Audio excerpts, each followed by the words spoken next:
আসসালামু আলাইকুম সবাইকে স্বাগতম তোমাদের নতুন আরেকটি ক্লাসে। আজকে আমরা পদার্থবিজ্ঞানের নতুন একটি চ্যাপ্টার শুরু করতে যাচ্ছি। চ্যাপ্টারটির নাম হচ্ছে কাজ, ক্ষমতা ও শক্তি, বা ইংরেজিতে বলা হয় ওয়ার্ক, পাওয়ার অ্যান্ড এনার্জি। তোমাদের গতকালকে আমি পোস্ট করছিলাম যে পদার্থবিজ্ঞানের ক্লাস আজ থেকে আপলোড করব, সেই ধারাবাহিকতায় আমরা বেসিক ক্লাস শুরু করতে যাচ্ছি।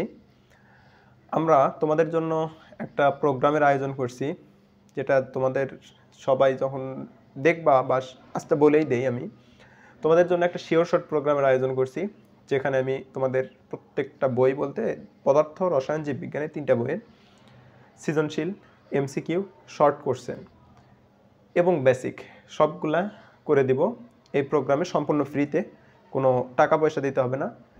এই ক্লাসগুলো যদি তোমরা করো তাহলে তোমাদের আশা করি এসএসসিতে একটা জিনিসও আনকমন থাকবে না, সব কমন আসবে। এই ক্লাসগুলো তোমাদের টেস্টের পরে আমি শুরু করব। আজকে আমি বেসিক ক্লাস শুরু করতেছি, কারণ তোমাদের বেসিক অনেকের দুর্বল আছে। তো আমি এই চ্যাপ্টার দিয়ে শুরু করার কারণ, তোমাদের অনেকের জানতে চাও এটা যে যেগুলা থেকে আগে কোশ্চেন আসবে সেগুলার ক্লাস যদি একটু আগে দিতেন তাহলে ভালো হয়। তো সেই ধারাবাহিকতায় আমি ভাবলাম যে কাজ, ক্ষমতা ও শক্তি থেকে তোমাদের প্রত্যেকবারেই কোশ্চেন আসছে, এইবারেও আসবে, এবং শতভাগ নিশ্চিত থাকো এই চ্যাপ্টার থেকে কোশ্চেন আসবেই, সৃজনশীল আসবেই। তো এই চ্যাপ্টার দিয়ে আমরা শুরু করি। তো দেখো, আজকে আমরা শুরু করতেছি তোমাদের বইয়ের 4র্থ অধ্যায়, কাজ, ক্ষমতা ও শক্তি অধ্যায়টি। অধ্যায়ের নামের মধ্যে আমরা 3টা ওয়ার্ড দেখতেছি না? কি কি ওয়ার্ড? কাজ, ক্ষমতা আর একটা কি? শক্তি। তো এই যে 3টা ওয়ার্ড, এই 3টা ওয়ার্ড নিয়ে ডিটেলসে আমাদের এই অধ্যায়ে আলোচনা করা আছে।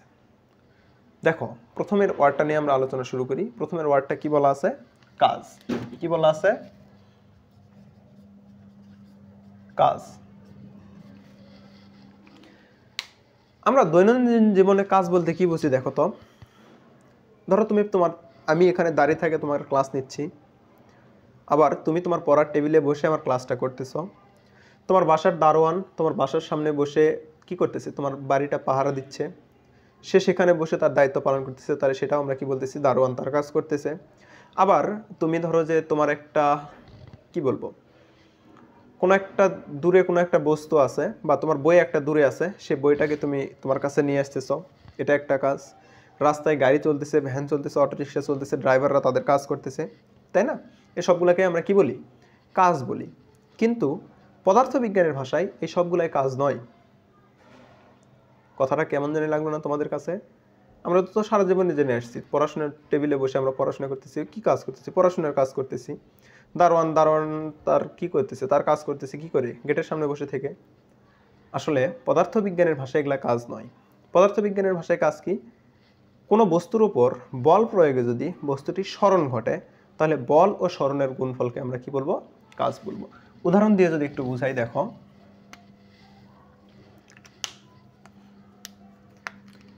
এটা একটা ভূমি, হ্যাঁ? ধরো এটা একটা ভূমি। এই ভূমির উপরে এখানে একটা বস্তু আছে, বস্তুটার ভর m, ঠিক আছে? বস্তুটার এই পাশে থেকে আমি ধরো F বল প্রয়োগ করলাম। কি বল প্রয়োগ করলাম? F বল প্রয়োগ করলাম। বল প্রয়োগ করার কারণে বস্তুটি এখান থেকে শুরু করে এই পর্যন্ত দূরত্ব অতিক্রম করে এখানে গেল। এখানে বস্তুটির ভর কত? m। কারণ কি? এই বস্তুই ওখানে গেছে। ধরলাম এটাও এই বস্তু, এটাও কি? এ বস্তু।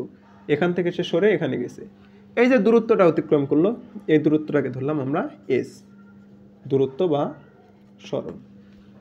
তাইলে পদার্থবিজ্ঞানের ভাষায় এই যে বল প্রয়োগ করার কারণে বস্তুটি যতটুকু সরে গেছে, এই বল এবং এই সরণের গুণফলকে কি বলতেছে?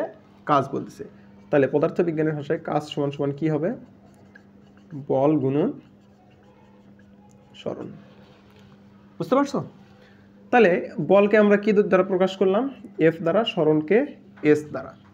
আর কাজের ইংরেজি কি? ওয়ার্ক। ওয়ার্কের প্রথম লেটারটা কি? W।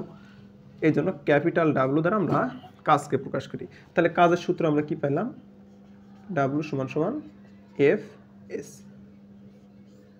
এটা একটা কি পাইলাম? কাজের সূত্র পাইলাম। কিন্তু সংজ্ঞাটা যদি লিখি তাহলে কি হবে? দেখো,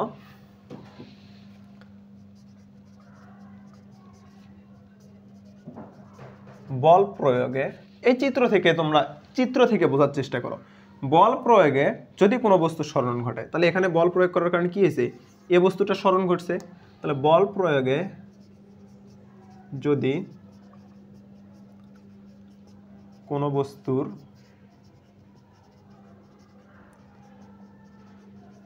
সরণ ঘটে তাহলে কি হবে, তাহলে ওই বল ও সরণের গুণফলকে কি বলে, কাজ বলে। বল ও সরণের গুণফলকে কি বলে, কাজ বলে। ঠিক আছে। এখন কথা হচ্ছে এখানে যে আমরা বল প্রয়োগ করলাম, দেখো এখানে যে রেখা বরাবর বল প্রয়োগ করছি সেই রেখা বরাবরই কি হয়েছে, কাজটা হয়েছে। এই যে এফ বলটা প্রয়োগ করছি, ধরো এটা এফ বল প্রয়োগ করার কারণে এস সরণ ঘটছে, কি একই সরল রেখায় ঘটছে। এখানে মধ্যবর্তী কোণ কত, এদের মধ্যবর্তী কোণ, দুইটার মধ্যবর্তী কোণ কত, 0 ডিগ্রি, তাই না? মধ্যবর্তী কোণ 0 ডিগ্রি। তাহলে এই সূত্রটা আমরা যখন পাইলাম তখন কোন ক্ষেত্রে এটা পাইলাম, যখন বল এবং সরণের মধ্যবর্তী কোণ কত হবে, 0 ডিগ্রি হবে, বা যেই রেখা বরাবর আমরা বল প্রয়োগ করব সেই রেখা বরাবরই যদি সরণ ঘটে তাহলে কি হবে, মধ্যবর্তী কোণটা 0 হবে। আর 0 হলে ডিরেক্ট আমরা এই সূত্রে অ্যাপ্লাই করতে পারবো। তাহলে মেইন কাজের সূত্রটা কি সেটা আমরা জানি। যদি এদের মধ্যবর্তী কোণ থাকে, ধরো একটা উদাহরণ যদি আমি এখানে দেখাই একটু, ধরো এটা একটা তল, এখানে একটা এরকম ঢালু তল দেওয়া আছে, হ্যাঁ, এরকম একটা ঢালু তল দেওয়া আছে, এটা ভূমি আর এর সঙ্গে একটা ঢালু তল দেওয়া আছে। এখানে একটা বস্তু আছে, বস্তুটাকে ধরলাম আমরা বি। কি বস্তু, বি বস্তু, বিটা বাহিরেই লিখি, বি বস্তু। এই বস্তুটাকে আমরা এই যে ভূমি বরাবর এফ বল প্রয়োগ করলাম।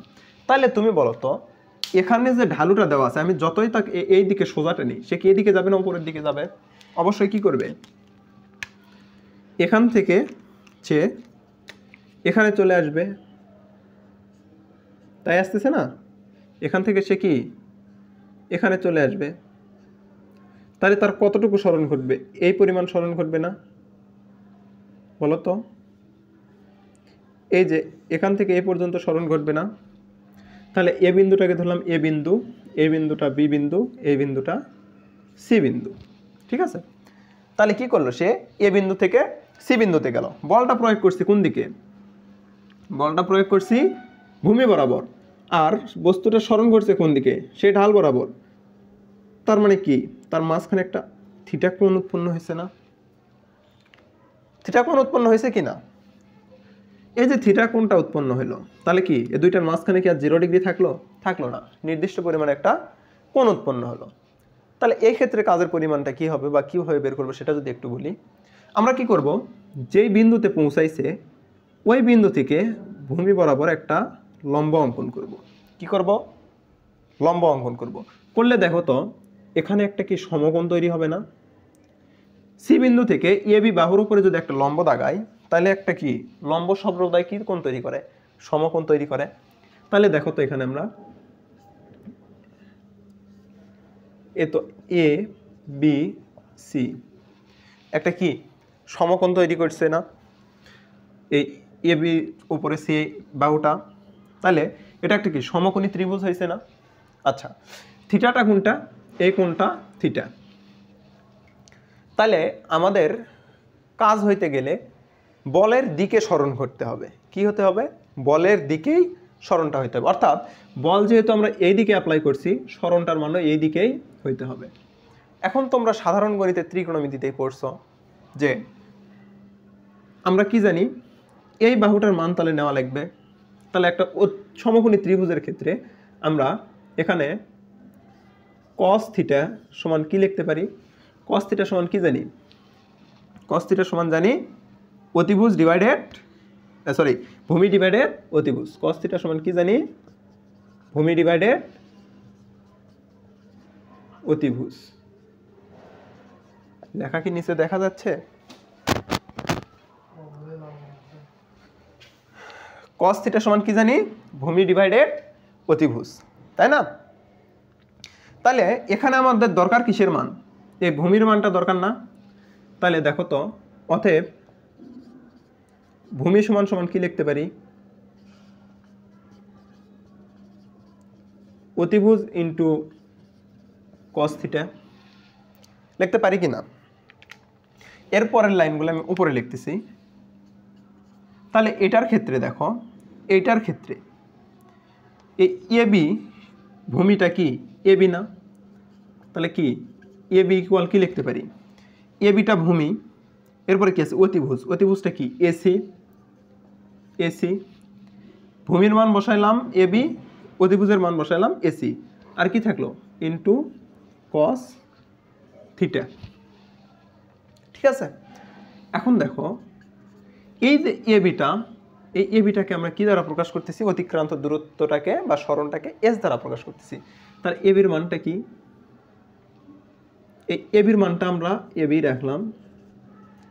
এসির মানটা কি দেখো তো, সরি হ্যাঁ এসি, এই এসি বা অতিক্রান্ত দূরত্বটাকে আমরা কি দ্বারা প্রকাশ করছি? এস দ্বারা। তাহলে এসির জায়গায় আমরা কি লিখতে পারি? এস লিখতে পারি, এবং এটা কি লিখতে পারি? cos থিটাই লিখতে পারি, পারি কি না?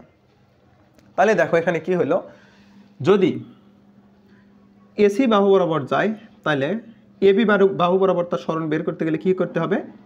এসি যে বাহুটা আছে তার সাথে যে ভূমিটা আছে বা যে বলটা প্রয়োগ করছে সেটা কত ডিগ্রি কোণ করে আছে, সেই কোণের cos থিটাটা কি করতে হবে?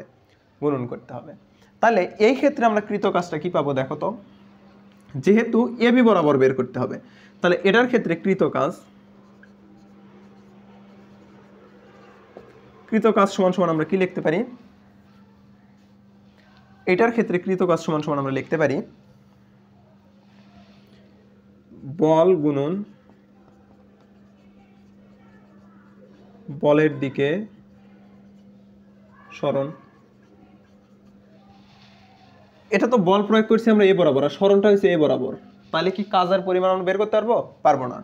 এই বলের দিকেই সরণটা হইতে হবে। তাহলে এই বলের দিকে যেটুকু সরণ হয়েছে সেইটুকু এবং ওই বলের গুণফলকে আমরা কি বলতেছি? কৃত কাজ বলতেছি। তাহলে বল কি? এফ বল প্রয়োগ করছি না, এফ বল। আর বলের দিকে সরণটা কি? মানে এই এবি সরণটাই না, লম্ব টানার পরে সরণ কতটুকু ঘটছে দেখলাম, এ থেকে বি পর্যন্তই গেছে। তাহলে এবির পরিবর্তে আমরা কি লিখতে পারি? F into S into cos theta. তাহলে এখানে কৃত কাজের জায়গায় W, F S cos theta. তাহলে কাজের মেইন সূত্রটা কি পাইলাম? W is equal F S cos theta. এখন দেখো তোমাদের প্রথম যে সূত্রটা দিলাম, এই সূত্রটা কিভাবে আসলো এটা একটু বুঝে দেই। এই যে cos থিটা বললাম, দেখো তো এই বস্তুটার উপরে আমরা যখন এইদিকে বল অ্যাপ্লাই করছি, বস্তুটা সরণ ওই রেখা বরাবরই ঘটছে, মানে মধ্যবর্তী কোণ কত ছিল? 0 ডিগ্রি। তাহলে এখানে এটার ক্ষেত্রে যদি লিখি আমরা W equal F S cos theta, তাহলে এখানে এফ এর জায়গায় এফ থাক, এস এর জায়গায় এস থাক, cos থিটার জায়গায় কত ডিগ্রি বসবে? 0 ডিগ্রি, 0 ডিগ্রি। তাহলে এফ এস cos 0 ডিগ্রির মান কত? আমরা সবাই জানি 1। তাহলে ডাব্লু ইকুয়াল কি আসলো? F S. তার মানে মধ্যবর্তী কোণ 0 ডিগ্রি হলে কাজের পরিমাণ কত হয়? ডাব্লু ইকুয়াল এফ এস, মানে বল এবং সরণের গুণফল। আবার যদি এটা তো আমরা কি দেখলাম, এদিক থেকে ধাক্কা দিচ্ছি, বস্তুটা ওই দিকেই যাচ্ছে। আবার তুমি একটা জিনিস চিন্তা করো, এখানে একটা গাড়ি আছে,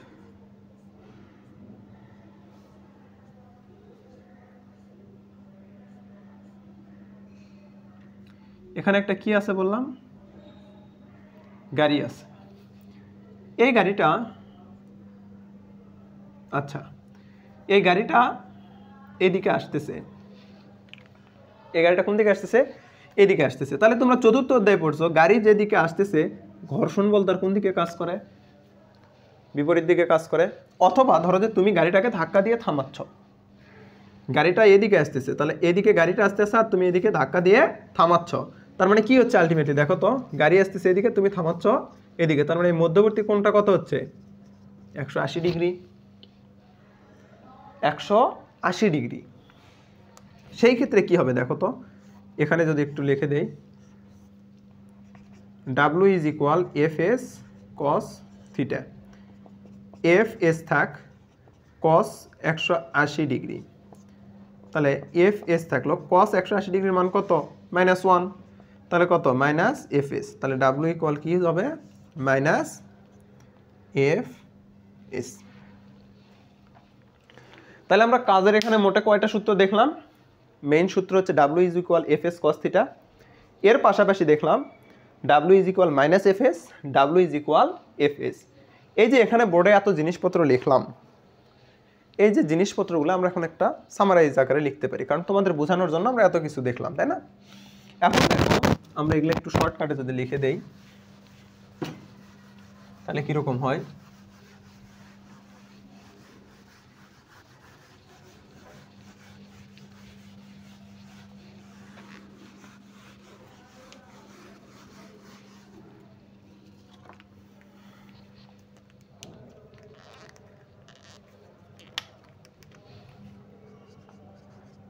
বল এফ,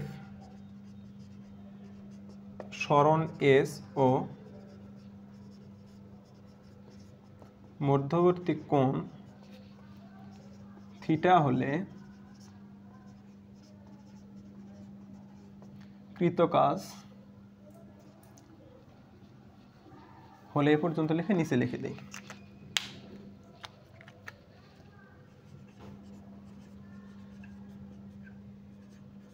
কৃত কাজ W ইকুয়াল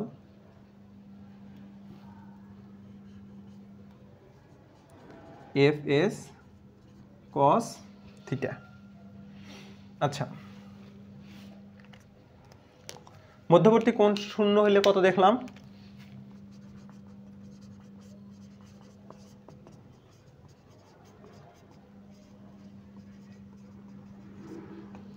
শূন্য হলে W ইকুয়াল এফ এস। আবার মধ্যবর্তী কোণ 180 ডিগ্রি হলে W equal minus F S. তাহলে এই দুইটার ক্ষেত্রে আমরা দুইটা অনুসিদ্ধান্ত বলতেই পারি। একটা কি, বল ও সরণের দিক একই হলে ধনাত্মক কাজ, বল ও সরণের দিক বিপরীত হলে ঋণাত্মক কাজ। তাহলে দুইটা জিনিস দেখলাম, কি দেখো, বল ও সরণের দিক যখন একই হচ্ছে তখন কি পাচ্ছি? ধনাত্মক কাজ পাচ্ছি। বল এবং সরণের দিক বিপরীত হলে কি পাচ্ছি? ঋণাত্মক কাজ পাচ্ছি। তাহলে এ পর্যন্ত মোটামুটি আমাদের বল নিয়ে কথাবার্তা। এখন আসো, আমাদেরকে এগুলোর কি জানতে হবে? একক জানতে হবে, মাত্রা জানতে হবে। তাহলে দেখো এখানে একটু একক আর মাত্রা যদি আমি একটু দেখাই, এগুলো মুছে দেই, দিয়ে তোমাদেরকে দেখাই।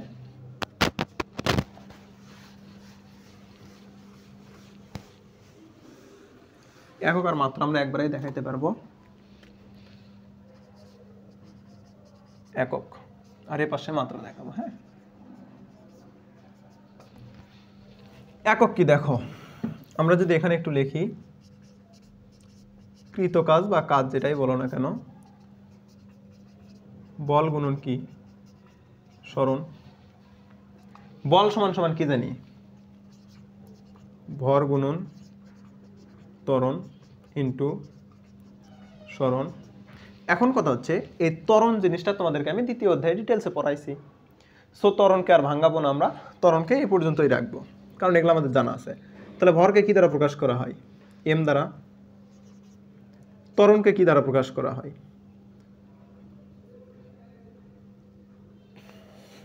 আচ্ছা, ভরের প্রকাশ না, সরি, ভরের একক কি? ভরের একক কেজি। ত্বরণের একক কি? Metre per second square. সরণের একক কি? সরণের একক এস। ঠিক আছে, তাহলে ভরের একক কি? কেজি। ত্বরণের একক কি? মিটার পার সেকেন্ড স্কোয়ার, সরণের একক কি এস।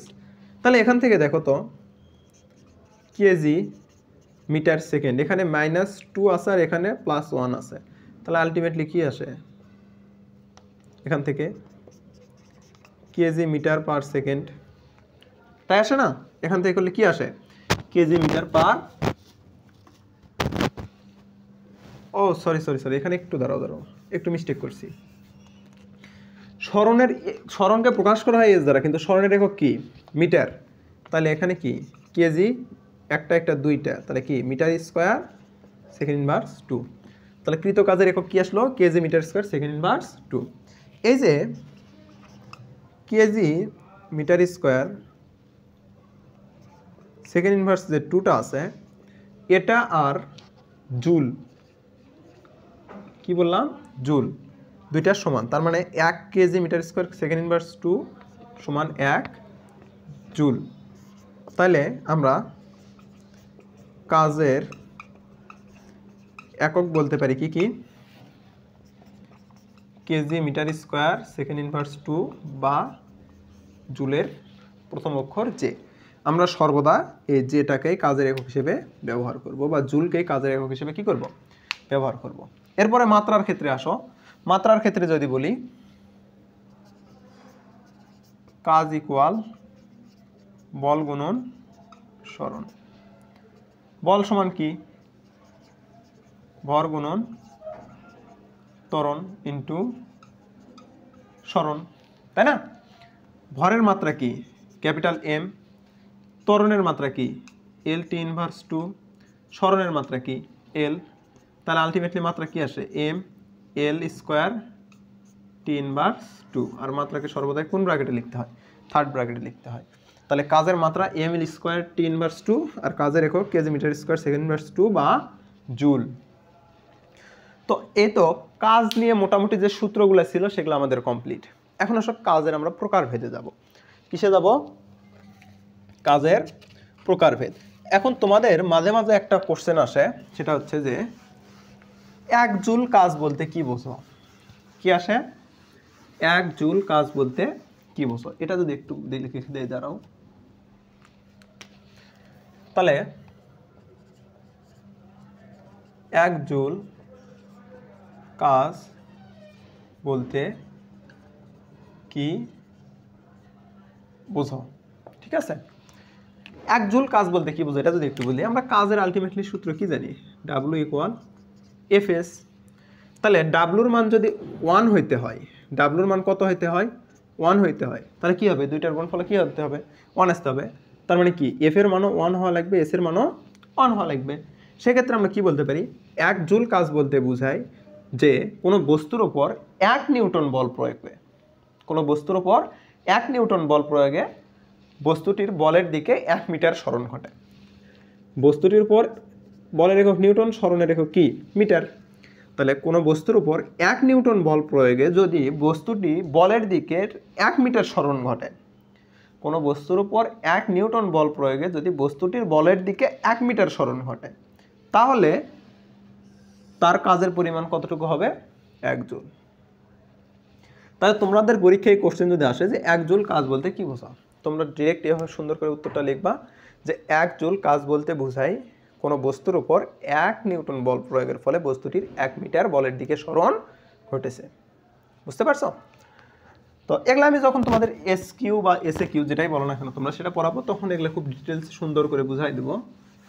আপাতত আমি বেসিক ক্লাস যেহেতু নিচ্ছি আমি বেসিকগুলো পড়াবো। এরপরে আসো কাজের প্রকারভেদ। কাজের কি? কাজের প্রকারভেদ। প্রকার দেখো কাজ মূলত 2 প্রকার, ধনাত্মক কাজ, ঋণাত্মক কাজ। কিন্তু এছাড়াও আরেকটা কাজ আমাদের বইয়ে লেখা আছে, সেটা হচ্ছে শূন্য কাজ। তাহলে কাজ তাহলে আলটিমেটলি আমরা কয় প্রকার দেখলাম? শূন্য কাজ,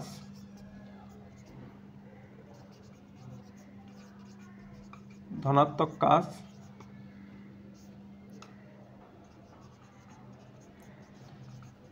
ঋণাত্মক কাজ। তাহলে কি কি বললাম? শূন্য কাজ, ধনাত্মক কাজ আর ঋণাত্মক কাজ।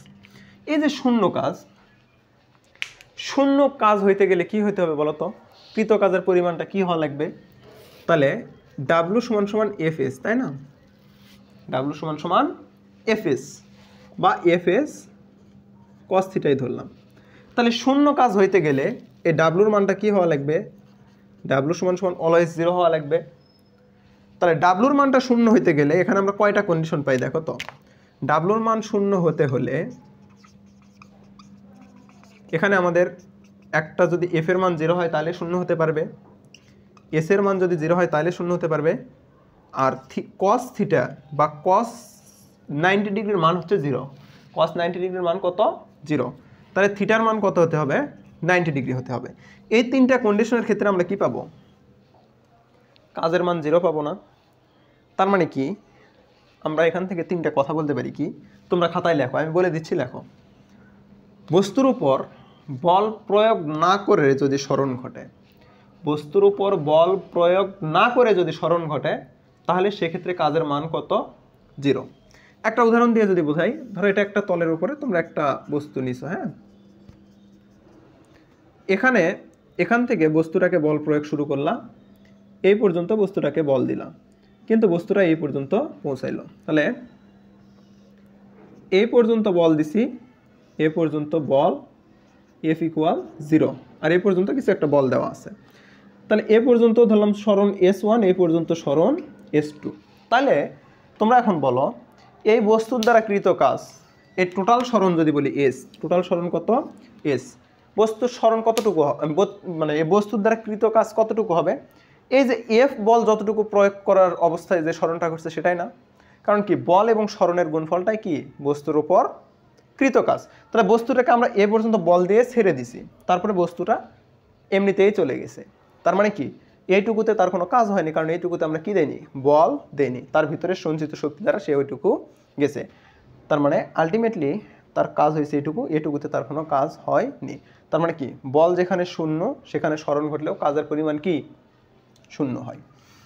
আবার সরণ, ধরো সরণটা যদি 0 হয়, যেমন তোমাদেরকে আমি বোর্ডে পড়াচ্ছি, বোর্ড আমি ধাক্কা দিচ্ছি, বোর্ড কি সরে যাচ্ছে? দেখো আমি ধাক্কা দিচ্ছি, বোর্ড কি সরে যাচ্ছে? যাচ্ছে না। তার মানে এখানে বল প্রয়োগ করলেও আমার সরণ 0 হচ্ছে। তার মানে বল প্রয়োগের পরেও যদি সরণ 0 হয় সেক্ষেত্রেও কাজ কি হবে? শূন্যই হবে। আবার আসো, থিটা ইকুয়াল 90 ডিগ্রি, এটা যে ক্ষেত্রে হবে সেই ক্ষেত্রে কি হবে? থিটা ইকুয়াল 90 ডিগ্রি হলে সেই ক্ষেত্রেও কাজের পরিমাণটা শূন্য হবে, কারণ cos 90 ডিগ্রির মান কত? এগুলো তোমরা জেনারেল ম্যাথে পড়ছো, তাই না? cos 90 ডিগ্রির মান হচ্ছে 0। তাহলে এইটুকুর মান যদি 0 আসে তাহলে এগুলা যেগুলাই আসুক, 0-র সাথে যাই গুণ করো না কেন 0 হবে না? হবে। তার মানে এখানে দেখো শূন্য কাজের ক্ষেত্রে আমরা কয়টা কন্ডিশন পাইলাম? বল প্রয়োগের মানে বল প্রয়োগ না করেও যদি সরণ ঘটে সেই ক্ষেত্রে কাজ শূন্য, বল প্রয়োগের ফলেও যদি সরণ 0 হয় সেই ক্ষেত্রেও কাজ শূন্য, আবার যদি বল এবং সরণের মধ্যবর্তী কোণ 90 ডিগ্রি হয় সেক্ষেত্রেও কাজের পরিমাণ কি? শূন্য।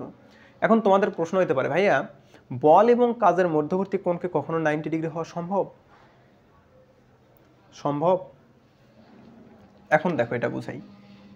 এটা ধরো একটা ভূপৃষ্ঠ, এটা কি? পৃথিবী পৃষ্ঠ। অভিকর্ষ বল সর্বদাই কোন দিকে কাজ করে? নিচের দিকে। অভিকর্ষ বলটা সর্বদাই কোন দিকে কাজ করে? নিচের দিকে। এফ অফ গ্র্যাভিটি, অভিকর্ষ বল সর্বদাই কোন দিকে কাজ করে? নিচের দিকে। এর উপরে যদি তুমি এই দিকে হেঁটে যাও তাহলে এদের মধ্যবর্তী কোণটা কত হচ্ছে? 90 ডিগ্রি। কত হচ্ছে? 90 ডিগ্রি। তাহলে এই বল দ্বারা কৃত কাজ কত? শূন্য। কারণ বল এবং সরণের মধ্যবর্তী কোণ কত? 90 ডিগ্রি। তার মানে এই ক্ষেত্রে কৃত কাজ কত? শূন্য। এই জিনিসটা তোমরা অনেকেই বোঝো না, তো এই জিনিসটা বাস্তব একটা উদাহরণ দিয়ে দিলাম, আশা করি তোমাদের মাথায় থাকবে। তাহলে শূন্য কাজ কোন ক্ষেত্রে হয় সেটা দেখলাম। এখন ধনাত্মক কাজ কোন ক্ষেত্রে হয় দেখো, তোমরা মনে রাখবা cos থিটা এটার মান ধনাত্মক তখনই হবে যখন থিটা ইকুয়াল 0 ডিগ্রির, থিটার মান 0-র সমান বা 0-র চেয়ে বড় এখানে থিটা এবং 90 ডিগ্রির চেয়ে ছোট হবে। তাহলে থিটার মানটা কি হবে? 0-র সমান বা 0-র চেয়ে বড় এবং 90 ডিগ্রি। এটা যখন হবে তখন কি হবে? ধনাত্মক কাজ হবে। আর cos থিটা ইকুয়াল নেগেটিভ তখনই হবে যখন থিটার মানটা 90 ডিগ্রির চেয়ে বড় এবং 180 ডিগ্রির সমান অথবা তার চেয়ে ছোট হবে। সেই ক্ষেত্রে কি হবে? ধনাত্মক কাজ হবে, সরি ঋণাত্মক কাজ হবে। যেমন একটা জিনিস চিন্তা করো, এখানে একটা কোয়াড্রেন্ট দাগাইলাম, বলটা প্রয়োগ করলাম এদিকে, তাহলে এদের মধ্যবর্তী কোণটা কত? থিটা। এই থিটাটার মান 90 এর চেয়ে বড় না ছোট বলো তো? এইটুকু 90, তাহলে এইটুকু কি 90 এর চেয়ে ছোট? এই ক্ষেত্রে কাজটা কি হবে? ধনাত্মক কাজ। অথবা দেখো তো, বলটাও এই পাশে গেছে, সরণটাও এই পাশেই হয়েছে, তার মানে কি বল যেদিকে সেই পাশের দিকেই সরণ হয়েছে। তার মানে আমরা কি দেখলাম? বল এবং সরণের দিক যদি একই হয় সেক্ষেত্রে কি হয়? ধনাত্মক কাজ হয়। আবার চিন্তা করো, যদি এই দিকে যায়, তাহলে দেখো তো সরণটা এইদিকে, বলটা এইদিকে, পুরাই কি বিপরীত দিকে না? বিপরীত দিকে হইলে দেখো তো এদের মধ্যবর্তী কোণটাও কি 90 এর চেয়ে বড় হয়ে যাচ্ছে না? কোণ যখন 90 এর চেয়ে বড়, কোণ যখন 90 এর চেয়ে বড়, সেই ক্ষেত্রে cos থিটার মান সর্বদাই নেগেটিভ হয়। এগুলা তোমরা সাধারণ গণিতে আশা করি পড়ছো। তাহলে ধনাত্মক কাজ কখন হবে? যখন থিটার মান 0 ডিগ্রির চেয়ে বড় বা সমান এবং 90 ডিগ্রির চেয়ে ছোট হবে। সেই ক্ষেত্রে কোন কাজ হবে? ধনাত্মক কাজ। আর ঋণাত্মক কাজ কখন হবে? যখন থিটা এর মান 90 ডিগ্রির চেয়ে বড় এবং 180 ডিগ্রির সমান বা তার চেয়ে ছোট হবে। সেই ক্ষেত্রে কি কাজ হবে? ঋণাত্মক কাজ হবে। দেখো এই দুইটা কাজের যদি আমি একটু সংজ্ঞা লিখে দেই তাহলে কি হয়?